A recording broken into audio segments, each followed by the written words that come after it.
I now want to do a little introduction onto the finger system. I got my hand system here, and the hand system is moving with, with the hand. We got a hand moving here. It is dominating the hand.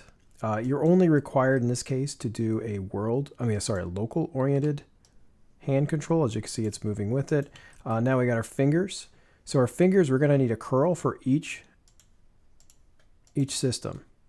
And it's actually more than just single joints, actually all three joints here.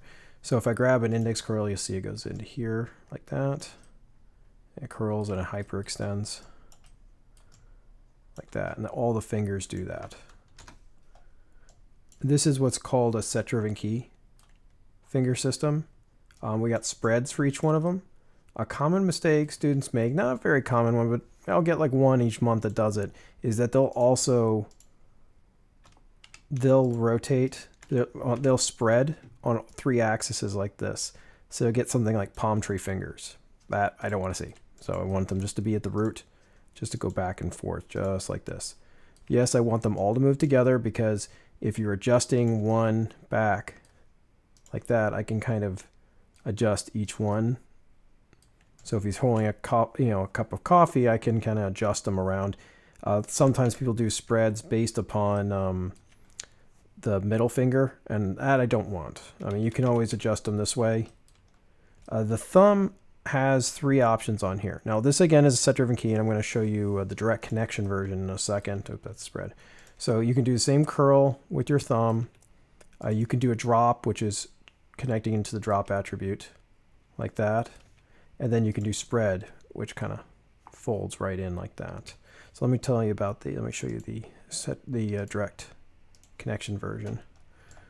Okay, so this one has the direct connection version, and you'll notice the values. Before, the values are going between 10 and -10.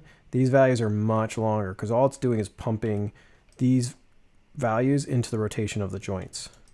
As a downside on that, we really can't do a proper spread for the thumb, because it needs multiple axes to do that, and you can't do that with direct connections. You're going to drive into one. You definitely can't overlap 2 different channels. You can even have one attribute or another one. You can't do both. So I'm okay with either one of these methods. It still has a drop on here.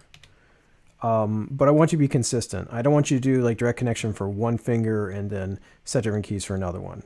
Because you want the animator to have similar values for all these. You don't want them jumping around. So that's pretty much the hand system on them. You can see it looks nice and clean on here, and it should look something like that. If you're going to do a different organization, let me know, because I might say like, I'm not going to count off against that because it has everything, but this is why I probably shouldn't do it this way. And I definitely put that on the podcast when I graded it and I send you back a video critique. I definitely talk about that on there. So if you have any questions, don't hesitate to email me.